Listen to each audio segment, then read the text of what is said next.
Senator Joe Manchin says it's time to hit pause on Joe Biden's spending plans as Biden's approval ratings crater. The Afghanistan debacle has destroyed Biden's credibility, and the Biden economy is flailing. I'm Ben Shapiro. This is The Ben Shapiro Show.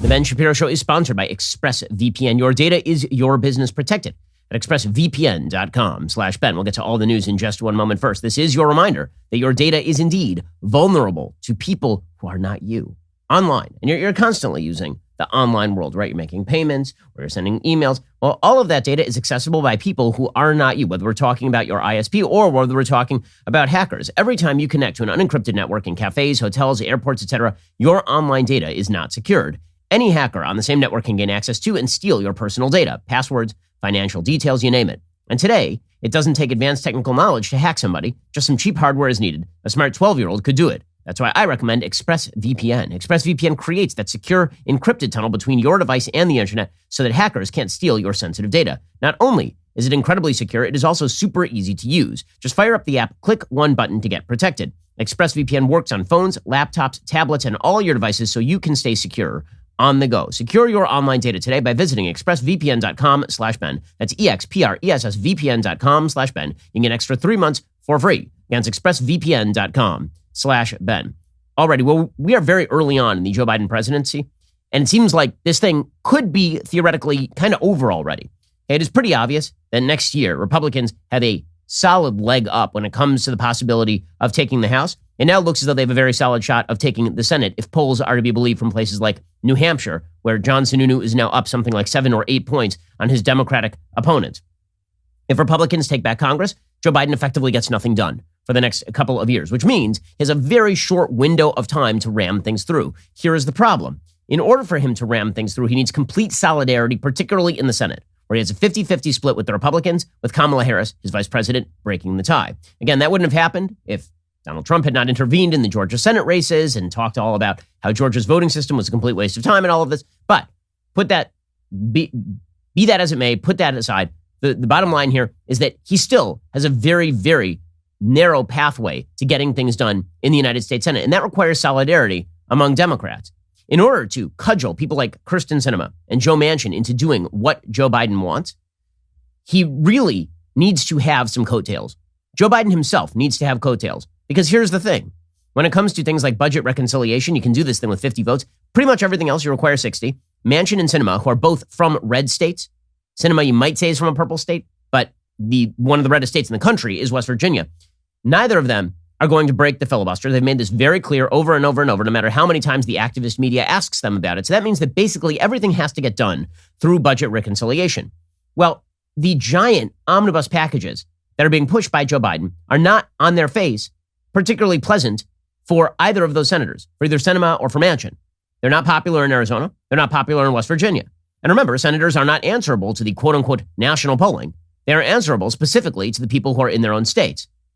So the chances are that Manchin and Sinema are not going to be super happy with these giant policy proposals, which means the only reason why they would do what Joe Biden wants is if they believe that Joe Biden's coattails are strong enough to carry them through, even in red/purple states, that he is overwhelmingly popular, and therefore they will be able to go back to their voters and say, we did all of these things because Joe Biden told us to do all of these things, and therefore it is good that we did all of these things. If Joe Biden's popularity craters, therefore, his chances of being able to ram through his agenda completely fall apart. If he had a broader majority, maybe his approval ratings wouldn't matter so much. But his approval ratings matter an awful lot, especially because waiting in the wings, and everybody knows this, is Kamala Harris, who's a deeply unpopular politician. So if you're Joe Manchin charting your political future and thinking to yourself, am I still here in 4 or 5 years? Do I get reelected? You going to hitch your wagon to Joe Biden and Kamala Harris? Or are you going to chart your own course? Same thing for Kyrsten Sinema over in Arizona. She has pretty good approval ratings. The reason she has pretty good approval ratings is because she's seen as a sort of Democratic version of John McCain. She's sort of a maverick character willing to buck her own party and say tough things to the people inside her own party about, for example, the filibuster or about too much spending. So this now puts enormous power in the hands of Joe Manchin, and that power only grows when Joe Biden is not good at his job. So that means it matters an awful lot whether Joe Biden is liked or whether he is disliked on the national stage. And that's why it matters that his poll numbers have been absolutely cratering. Now, they're cratering for basically one specific reason and then one general reason. So the specific reason is because of Afghanistan. The general reason is because Joe Biden is a houseplant. So he was elected because he was a houseplant, right? But he was a houseplant who's supposed to provide stability. The thing about houseplants is that they are barely alive, they cover the water stain, and they don't move around a lot.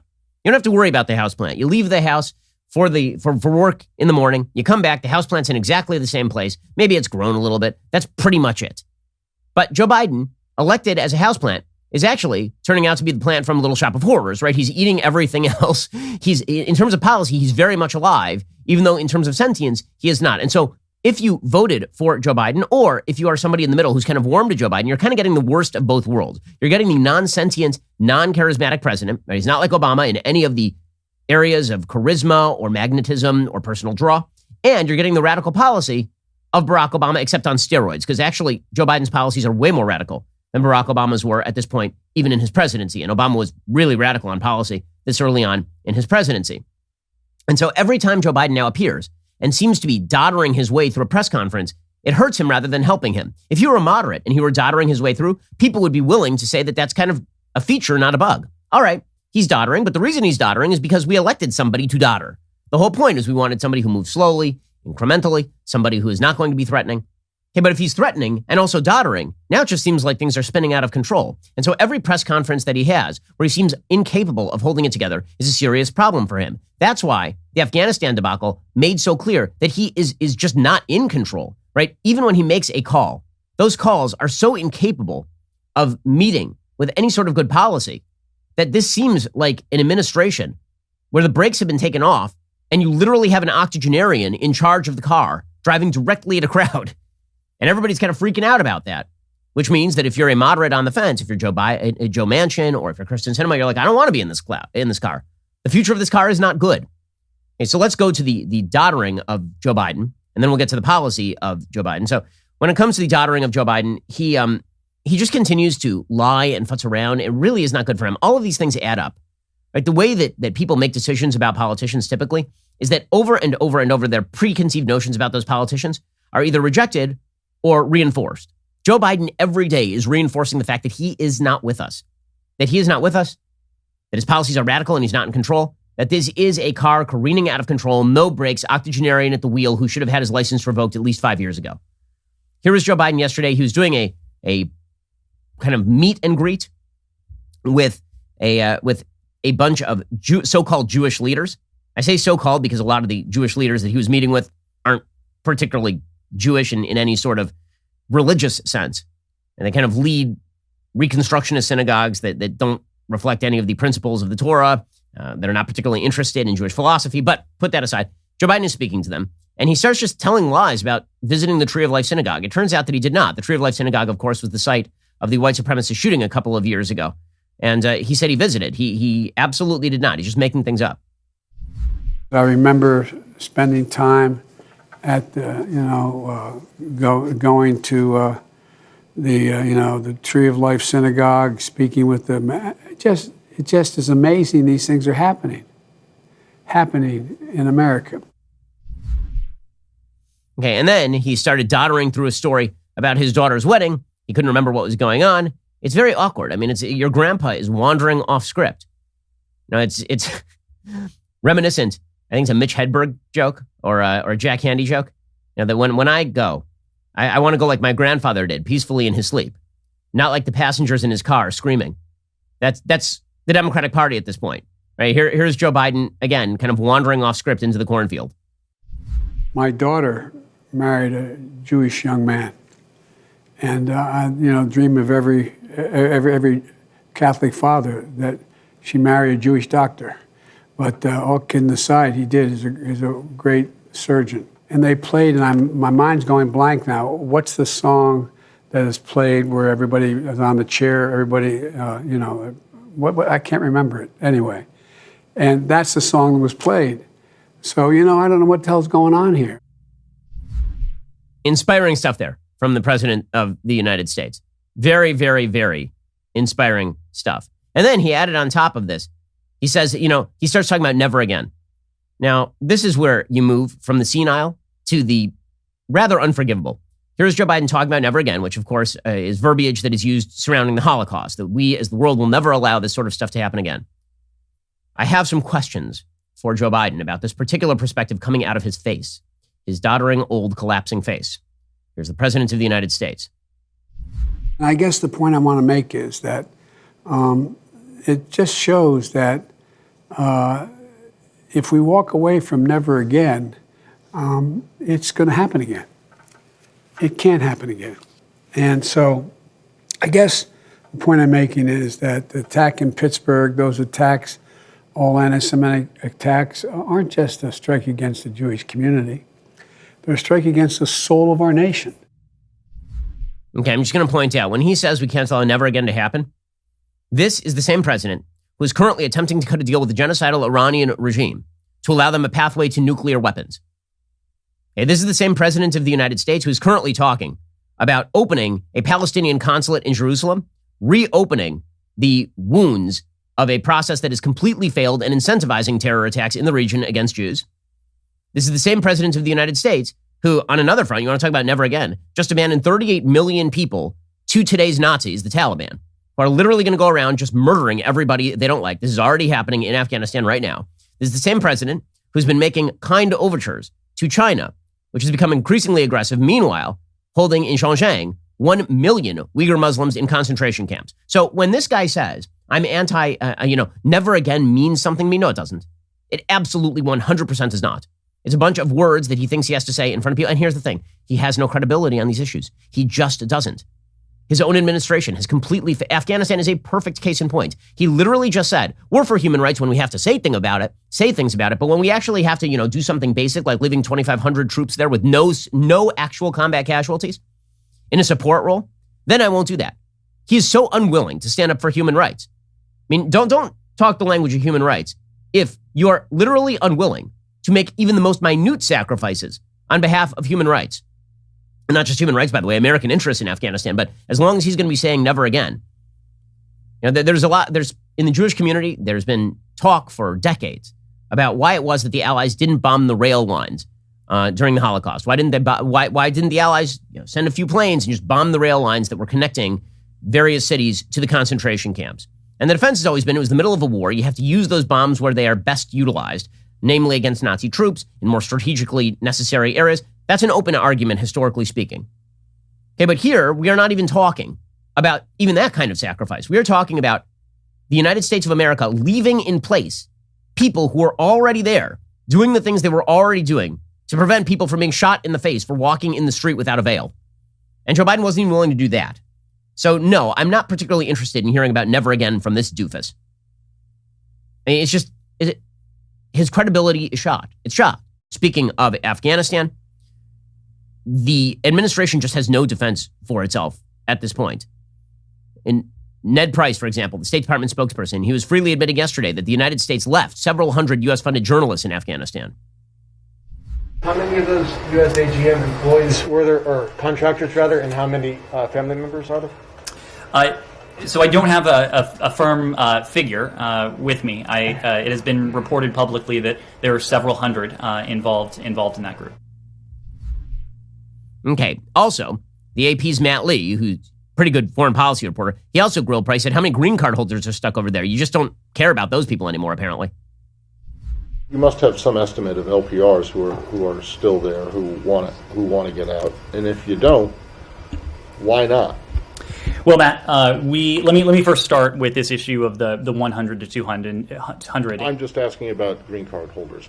Was there a decision made at some point to forget about those people and only allow U.S. passport holders in and into the airport through your checkpoints, not the Taliban checkpoints, but through your checkpoints and onto and onto planes? Because a lot of them feel like they frankly got screwed here and that they were lied to.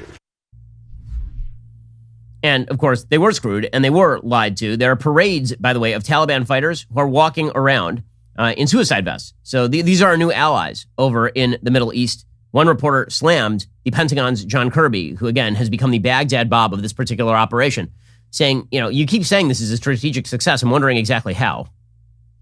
How can the Department of Defense go before the American people, those military service members and those veterans, and say that the mission was accomplished when people were left behind?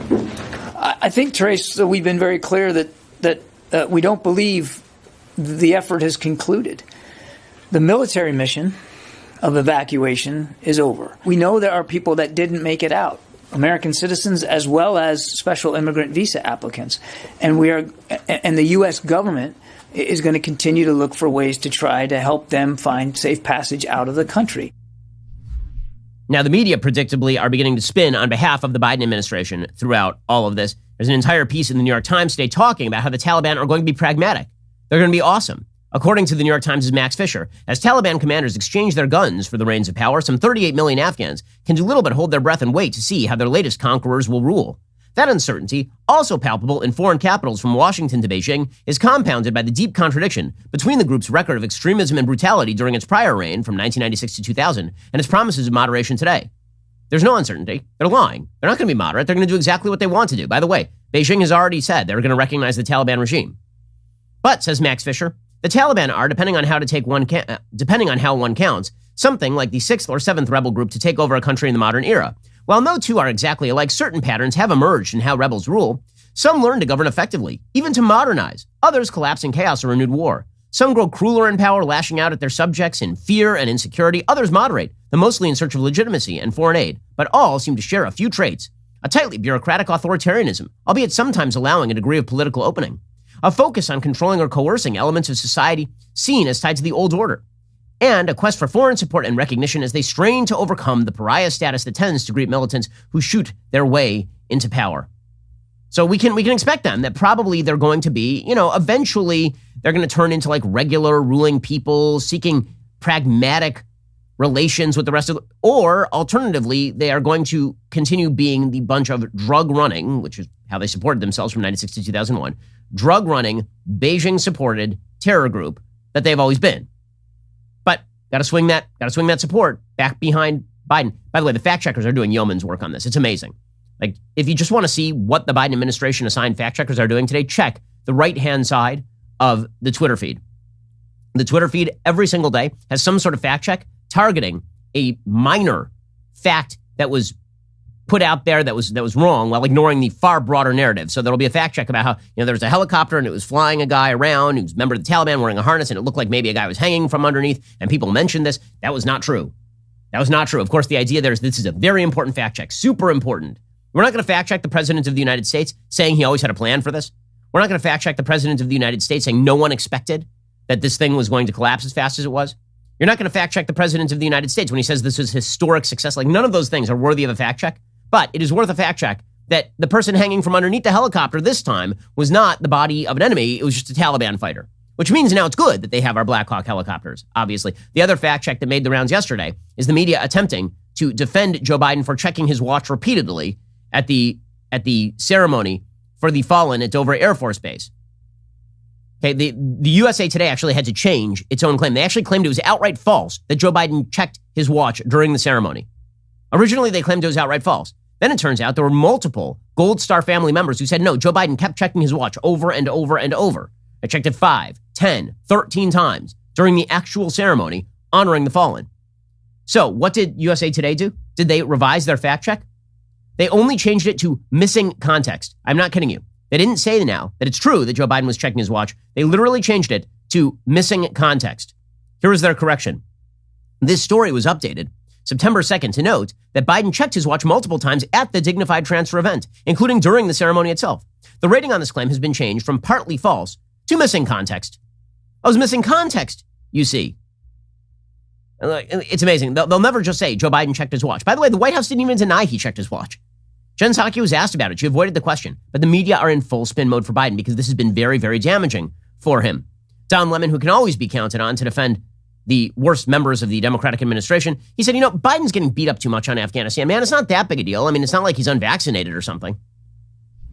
I think people should stop beating up on the administration so much because no matter how it ended, everyone wasn't going to be happy with the way it ended.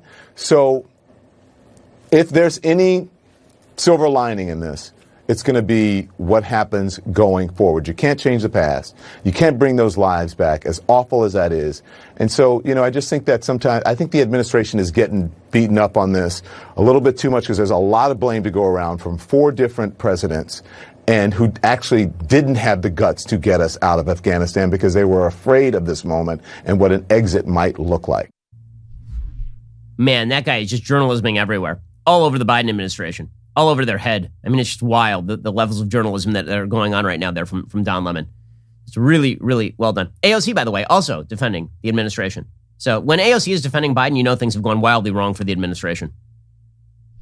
I don't know what the measure or expectation is of what a quote unquote successful withdrawal is, but I hope people understand that this is what war looks like. It is not neat and it is not pretty. It is violent. It is brutal. And we're out here expecting like this is supposed to be a cakewalk. I mean, this is war.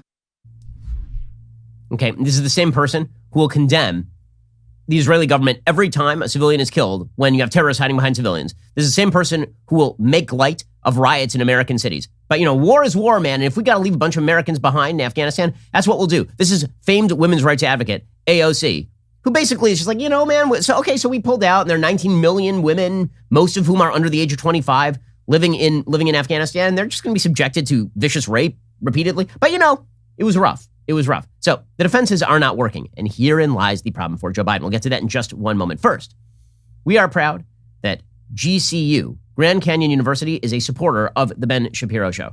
Okay, as you know, I am very critical of a lot of institutions of higher learning. I think they don't teach values. I don't think they teach things that are worthwhile. Not so at Grand Canyon University. It's an affordable Christian university, one of the largest, fastest growing universities in the country. Located in sunny Phoenix, Arizona, GCU is ranked top 20 for best college campuses in America. It offers over 275 engaging academic programs with over 240 online. By the way, it's a beautiful place to be. I visited a couple of years ago. The students are wonderful. It's really great. GCU integrates the free market system with a welcoming Christian worldview perspective into its academic programs so you can put your faith into action and help transform communities. In 2020, GCU students received over $290 million in scholarships, with many attending GCU for less than the cost of a state university. Find your purpose at GCU. Private, Christian, affordable. Visit gcu.edu/myoffer to see what scholarships you can apply for and qualify for. Go again to gcu.edu/myoffer to find out more. Great university, great student body, terrific campus. Go check it out. Great values, which is the most important thing. Check them out right now, gcu.edu/myoffer. Okay, fine. So all of this is having a pretty dire effect on Joe Biden's approval rating. Because again, easy to be a houseplant when you're not doing anything. When you're, as I mentioned, the elderly gentleman who should have had his license revoked 10 years ago, driving a car directly into a crowd, this is a lot less charming. And you can see it reflected in the approval ratings. So according to a new NPR poll, Joe Biden's net approval rating is down 13%. There's a new poll from NPR PBS NewsHour and Marist. It shows that his approval rating is all the way down to 43. And so remember, Donald Trump was widely considered one of the most unpopular presidents while he was president in American history. Joe Biden is now at those levels. Joe Biden is down in the low 40s. The problem is Joe Biden ain't got a basement. Okay, so Donald Trump had a floor. His floor was a solid 40%. No matter what he did, he was never going below 40%. And probably no matter what he did, he was never going above about 48%. Joe Biden has no ceiling and he has no floor. Right? So Joe Biden could be 60% approval, 70% approval, because there are times when he has been. Or he could be 25% approval because no one loves Joe Biden. People merely tolerate the existence of Joe Biden. He is a stand-in. He was only voted for because he was running against Donald Trump. The only person that Joe Biden could probably beat was Donald Trump because he has never run a successful campaign for anything other than senator of a very small state. He has run for president 83 times. He lost all 83 times. The only reason he is a famous person is because he was plucked from relative obscurity by young Barack Obama, who needed an elderly white man to accompany him on the ticket. So now, Joe Biden is president of the United States, and nobody is a Joe Biden fan. No one is out there being like, this guy is a great thinker, he's a great speaker, he has great ideas. Everybody's just kind of watching him toddle over to the lunch counter at Denny's. And they're like, that guy? All right, let's see what he does. Well, when he does bad stuff, that means that his approval rating is going to continue to crater. And chances are that if things continue to go poorly for Biden, they'll get worse. So he could now be in a cycle, right? He could now be taking a nosedive because on the domestic front, his basic idea was, okay, well, we'll bring all the troops home. I'll get a big boost from that. And then because I get a big boost from ending the Afghan war, which was a big issue. Now, here's the thing. He misread the room. It was not a big issue for anybody in America. Democrats think that because in their cocktail parties, they themselves spend a lot of time talking about how the Afghan war is America's endless war. Americans may agree that we should get out of Afghanistan, but that is not a top 175 priority for Americans. Americans generally only care about foreign policy when there are serious losses attached. If you ask Americans right now, what are your opinions on troop levels in South Korea? Americans may have an opinion on that. Maybe, in fact, they want some of the troops removed from South Korea. Is that anything that has crossed their mind in the last 25 years? Probably not. The same thing was true about Afghanistan. It had become another one of just America's protracted conflicts where we had troops on the ground and where we weren't suffering serious casualties and serious losses.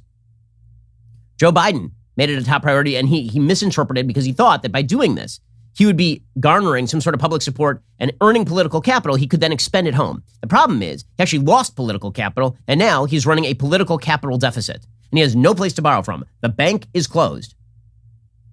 According to that poll, 71% of U.S. citizens deem the U.S. role in Afghanistan a failure. 61% disapprove of the president's handling of the withdrawal. 56% disapprove of his foreign policy as a whole.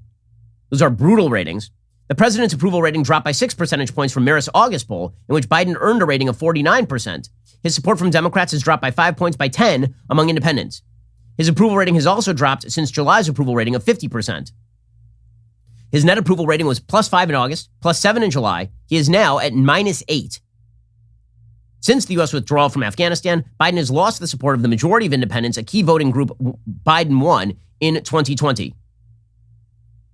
So that is a disaster area for Joe Biden. Meanwhile, in polls that are even worse for him, there's a poll out from ABC News, and it shows that a huge percentage of Americans now believe we are less safe. And so Americans believe many things simultaneously, some of which conflict with each other. So, for example, a majority of Americans believe it is good to get out of Afghanistan, but then a huge majority of Americans also believe that we are now less safe because we got out of Afghanistan. Now, maybe that's a risk they're willing to take. I highly doubt it. I think that Americans only respond to the question that is put in front of them. This is one of the problems with polling. It is also true that when people answer polls, it's true in every social science study. Social science studies demonstrate that the worst kind of social science study is when people do a self-assessment. This is why, for example, there was polling recently on how many people had taken the vaccine, and it went racial group by racial group. And it said in the poll that a huge number of Black Americans had taken the vaccine. Well, the CDC has actually measured who has taken the vaccine by race. And it turns out that Black Americans are far less likely to have taken the vaccine. Very often people self-assess in self-flattering ways. This also happens with regard to foreign policy. So if you ask people, do you think that we are less safe now that we're out of Afghanistan? People will say yes. And if you ask them also, should we have gotten out of Afghanistan? They might also say yes. Right? There's no obligation for them to be ideologically consistent, consistency being the hobgoblin of little minds. Only 36% of Americans say the war was worth fighting. There were 77% who support America withdrawing, but 60% of Americans disapprove of the way that Joe Biden actually handled this thing. Now, the most, I think, important thing here is that when asked exactly whether they feel safer because of Joe Biden, which is the question for presidents, right? It is not whether they think that what he did is quote unquote right or wrong. 44% of Americans think the withdrawal left the United States less safe from terrorism. 8% think the country is safer as a result. I mean, that's pretty shocking, right? 44 to 8. 44% of Americans think that us withdrawing means that we are now less safe. 8% think we are safer. All of those are immediate members of Joe Biden's family and Tony Blinken's family. The rest see no difference, which means they don't care about the issue. Because if you care about the issue, it's pretty obvious we're not as safe as we were when we had those troops on the ground and the Taliban hadn't just provided a new terrorist safe haven. Okay, so what does this mean? It means, again, Joe Biden has no leverage over his own membership. None. Which means that Joe Biden could be in some serious trouble here, which is why yesterday Jonathan Chait was writing angrily about how Joe Biden's presidency might be ended by Joe Manchin. Why? Well, Joe Manchin put out an op-ed in the Wall Street Journal yesterday titled, "Why I Won't Support Spending Another $3.5 Trillion." He says, the nation faces an unprecedented array of challenges and will inevitably encounter additional crises in the future. Yet some in Congress have a strange belief there's an infinite supply of money to deal with any current or future crisis, and that spending trillions upon trillions will have no negative consequence for the future. I disagree. An overheating economy has imposed a costly quote-unquote inflation tax on every middle and working class American. At $28.7 trillion and growing, the nation's debt has reached record levels. And by the way, it is amazing what the levels of national debt were going back historically. I mean, I remember when George W. Bush was blowing out the national debt and everybody was freaking out about it. And this is back in, 2000, 2003. We were spending tons and tons of money. The federal debt held by the public as a percentage of GDP in like 2003, 2004 was about 30%, 35%. Today, the U.S. national debt as a percentage of the federal GDP is approaching, it's well over 80% now. It's approaching 90 or 100%. These are shocking statistics, obviously. And if you look at kind of the 150-year view of the U.S. national debt, you can see that we are now up to actually 98.2% of GDP, right? Which is pretty unbelievable because of the amount of massive spending that we did last year and that we are about to do now. So we are entering really dangerous territory in terms of the national debt. Now, people on the left don't care because they think we can just print money forever. Here's the reality about what you are doing when you continue to sell debt, which is basically what you have to do, and inflate the currency in the process. There's only a few ways out of this. One is you pay people back with inflated currency. You actually start digitally generating dollars and then handing those dollars to bondholders. The second is that you just radically raise taxes on people, including middle-class people. There just are not enough tax dollars at the top of the income spectrum. The United States has one of the most progressive tax systems on planet Earth. People in the top 1% are paying a huge percentage of the taxes. People in the top half are paying all of the taxes. People in the top 10% of income earners in the United States are paying all net taxes, meaning they get no government benefits and they're paying all the taxes. So you can't tax those people much more. So if you really want to spend the money that we're spending right now, you really have to broaden the tax base, which of course is going to hamper economic growth. Okay, so you can theoretically inflate the currency, you can theoretically raise your taxes, or you can get into a situation where you are defaulting. Now, the United States is basically hoping that we're still the best relative bet compared to the rest of the market, but this is also why the United States is not going to be in the future in favor of a lot of economic innovation like Bitcoin being used as an alternative currency, because it debases the United States currency and makes it less likely that Americans are going to invest their money in things like bonds. They're afraid that they're going to be paid back with inflated dollars. So why would I want to be paid back in inflated dollars? Why would that be something worthwhile? Okay, all of this is, we are cruising for a financial bruising, I guess is the story here, and Joe Manchin is correct about this. He says, over the past 18 months, we've spent more than $5 trillion responding to the coronavirus pandemic. Now, Democratic congressional leaders propose to pass the largest single spending bill in history, with no regard to rising inflation, crippling debt, or the inevitability of future crises. Ignoring the fiscal consequences of our policy choices will create a disastrous future for the next generation of Americans. Those who believe such concerns are overstated should ask themselves, what do we do if the pandemic gets worse under the next viral mutation? What do we do if there's a financial crisis like the one that led to the Great Recession? What if we face a terrorist attack or major international conflict? How will America respond to such crises if we needlessly spend trillions of dollars today? This is right. I mean, obviously, if you're going to fire financial bullets at crises, you should wait for an actual crisis. We are now at the tail end of the pandemic. There's a study came out today. It says probably upwards of 80% of Americans have some form of immunity to COVID, whether it's natural immunity or vaccine immunity. So what exactly are we talking about spending $5 trillion for right now? Says Joe Manchin, again, because he is a senator from West Virginia and not a senator from New York, instead of rushing to spend trillions on new government programs and additional stimulus funding, Congress should hit a strategic pause on the budget reconciliation legislation. A pause is warranted because it will provide more clarity on the trajectory of the pandemic. It will allow us to determine whether inflation is transitory or not. While some of us have suggested this reconciliation legislation must be passed now, I believe making budgetary decisions under artificial political deadlines doesn't lead to good policy or sound decisions. I've always said, if I can't explain it, I can't vote for it. I cannot explain why my Democratic colleagues are rushing to spend $3.5 trillion. Also, we must allow for complete reporting and analysis of the implications a multi-trillion-dollar bill will have for this generation and the next.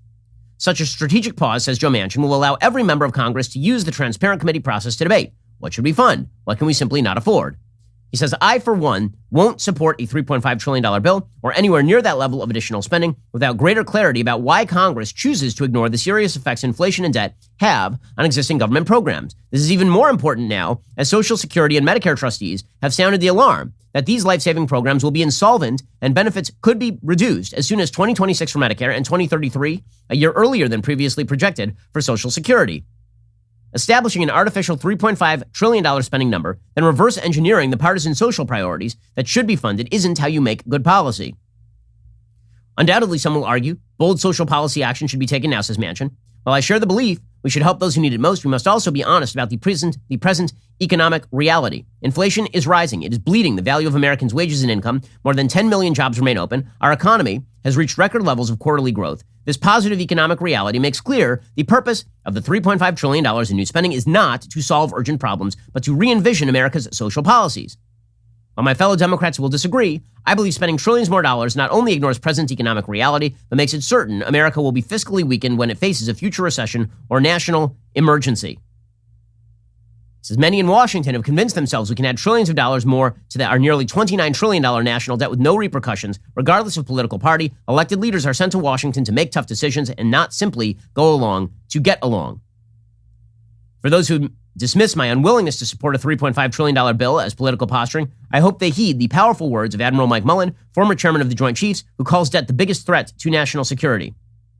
So Manchin is basically saying that Joe Biden needs to wait. Well, if this thing waits, do you think the conditions are going to get riper for people to vote for a $3.5 trillion bill? This thing needs to happen now. Everybody knows that it needs to happen now.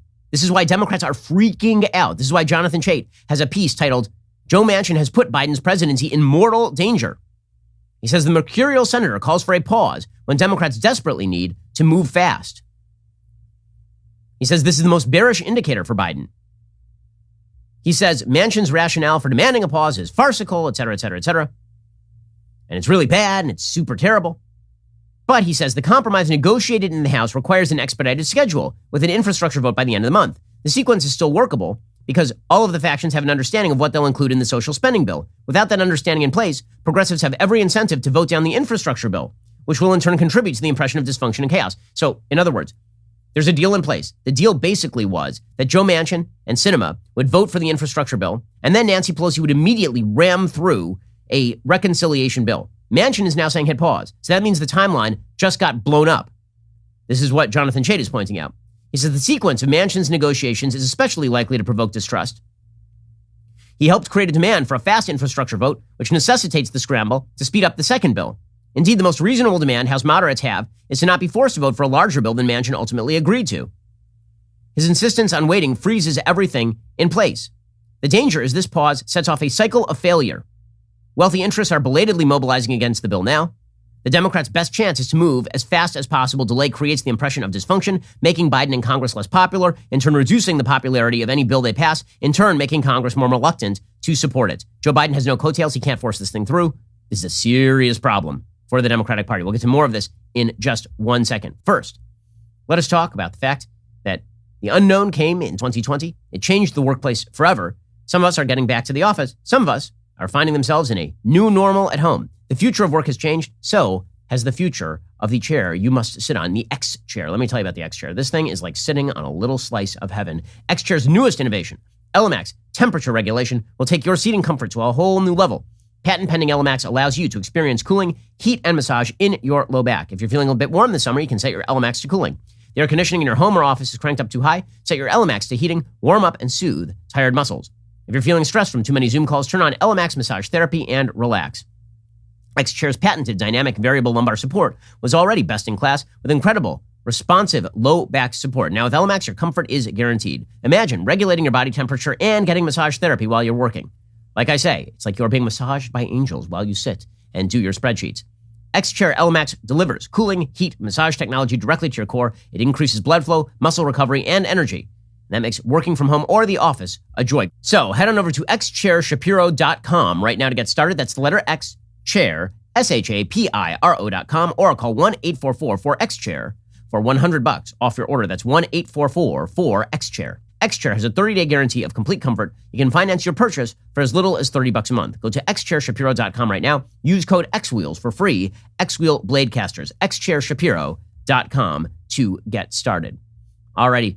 Let me remind you, once a month, the hosts of the Daily Wire come together backstage for some lighthearted debate to dissect the trending political and cultural topics of the moment.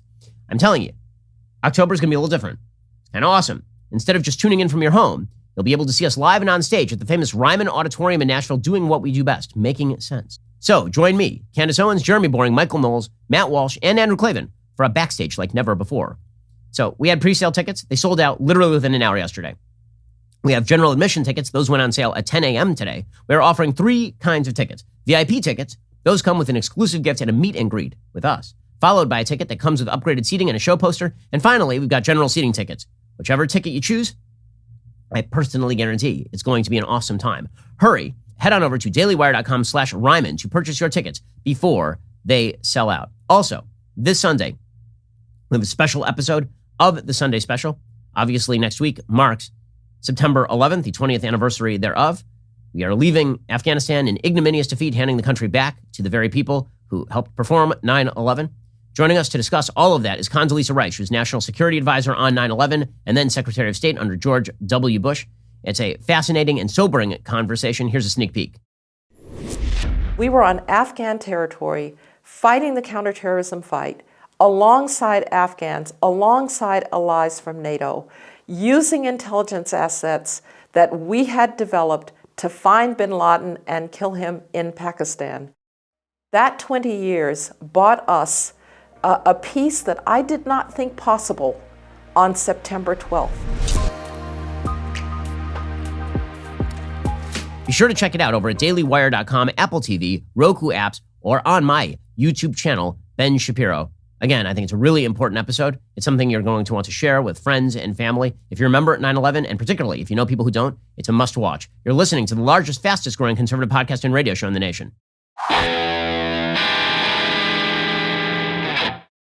Alrighty, so in breaking news, by the way, the August jobs report is out. Complete fail. Complete, absolute, utter failure, which of course is not surprising because we are paying people to stay home. And then we're talking about inflating more. We're talking about more stimulus. We're talking about, by the way, telling people that they must stay home because of the pandemic when that is obviously not true. If you're vaccinated, you should not be afraid of other people who are unvaccinated because you're vaccinated. It's the whole damned point of getting vaccinated in the first place. So the reality, there's a reason why these states that are doing best in terms of the unemployment rate are all red states, and the states that are all doing the worst are the blue states. There's a reason for that. The August jobs report, how bad was it? Economists had forecast 725,000 jobs being created. Remember, there are 10 million open jobs in the United States right now. 725,000 jobs is what the economists had been forecasting. The actual number of jobs created was 235,000 jobs. They were off by a factor of 3. They're off by a factor of 3. That is a disaster area for the Biden administration. And again, they keep missing the mark. They keep missing it over and over. They'll have like one good month, and then they'll have 3 terrible months. That is because you have completely destroyed all of the incentive structures causing people to go back to work. You've destroyed supply lines. You're artificially boosting demand by pouring money into people's pockets. But you can tell, by the way, that that sort of inflation is not actual price inflation. It's not sort of heating. It's not economic heating. You know how you know? Because if you look at the loan numbers, like whether people are actually taking out loans, the answer is no. People are not taking out loans under these circumstances because they're afraid they're not going to be able to pay them back. And that is because the underlying fundamentals that are being created by the regulate and spend and tax Biden economy are a lot weaker than the fundamentals of an economy that was much more laissez-faire under Donald Trump. This is wild. I mean, so the Fed is now saying that the August jobs report was a failure, but because of that, they're going to keep buying assets. Did it ever occur to them that the reason the jobs report's a failure is because you keep inflating the currency? It's because you keep paying people to stay home? It's because of unemployment benefits? It's because you're creating enormous pressure for businesses to spend more money than they are actually taking in on employees? Like, this is all causing inflation, of course, and but they're saying it's transitory, which is fine. Terrible news for the economy. Not a shock. The unemployment rate fell to 5.2% in August from 5.4% before, according to the Bureau of Labor Statistics. There's a reason why Bitcoin, by the way, just rose past $50,000 per Bitcoin.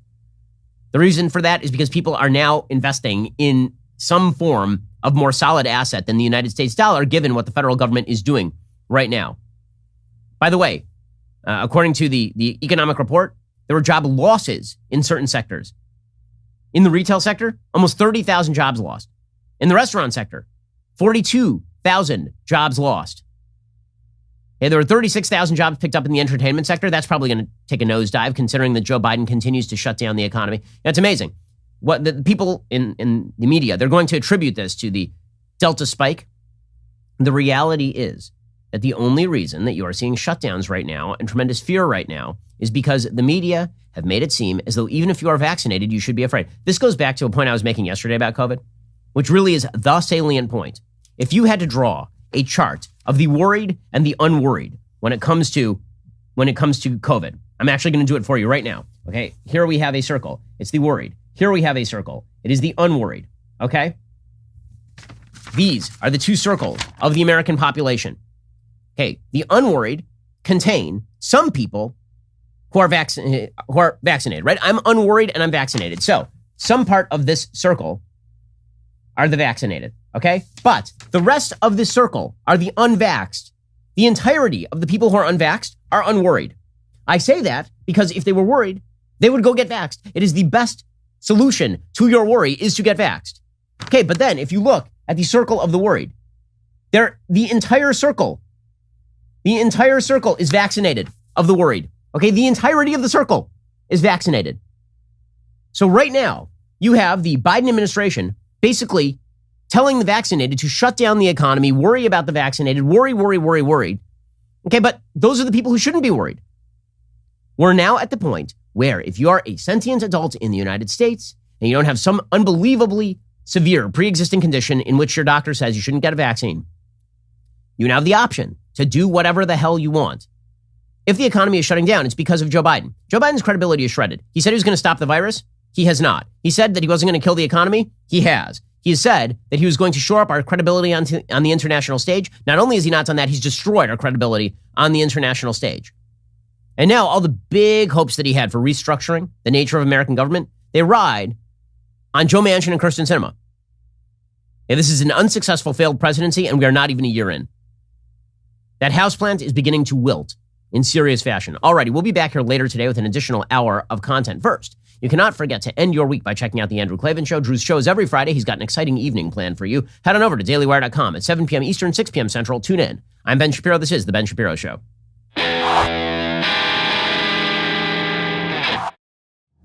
The Ben Shapiro Show is produced by Elliot Feld. Executive producer, Jeremy Boring.